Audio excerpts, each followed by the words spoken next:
السلام عليكم ورحمة الله وبركاته. الصيف بقى جه ومش عايزين طبخ كتير وعايزين اي حاجة خفيفة كده. اقول لكم بقى على غدوة سريعة كده تعملوها وان شاء الله تعجبكم. وكمان هي كده طريقة جديدة للفراخ.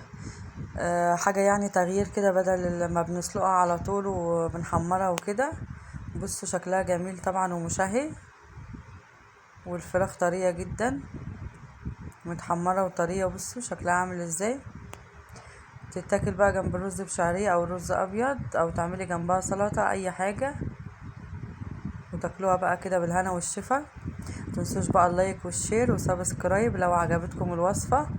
يلا بقى نبدأ الوصفة بتاعتنا. نبدأ بسم الله ونصلي على النبي عليه افضل الصلاة والسلام. هنجيب بقى هنا الصينية ونحط فيها زيت او سمنة براحتك. نحط فيها بقى كمية بصل كويسة كده شرايح، وهنبتدي بقى نحمر فيها كده ونديها لون لحد ما تاخد اللون البني دوت.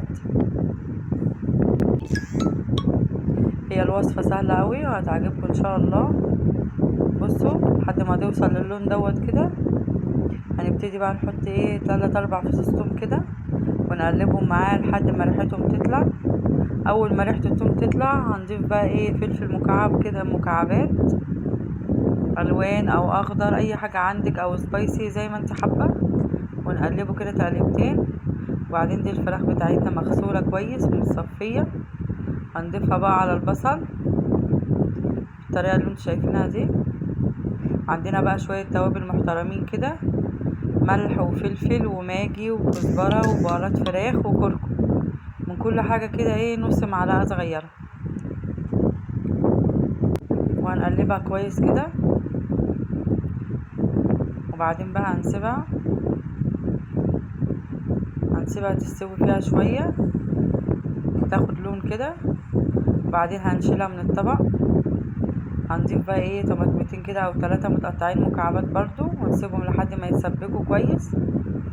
وبعدين هنضيف كوباية زبادي او كوبايتين برضو على حسب الكمية اللي انت عاملاها، وده عصير ليمونة كبيرة. وبعدين هنرجع الفراخ تاني في الصينية علشان بقى تستوي، نكمل السوا بتاعها في الصوص دوت الجميل ده. هتاخد لها حوالي ربع ساعة تاني على النار. انتوا عارفين الفراخ ما بتاخدش وقت. هنضيف لها كده كوباية مية ونسيبها بقى تغلي وتستوي. وبعدين هندخلها الشواية. بصوا هندخلها بقى تحت الشواية. بصوا ما شاء الله استوت وبقت جميلة ازاي، والله مش محتاجة شواية، بس احنا هندخلها بقى تاخد لون كده. وهي كده بعد ما طلعت بألف هنا والشفا على قلوبكم. والسلام عليكم ورحمة الله وبركاته.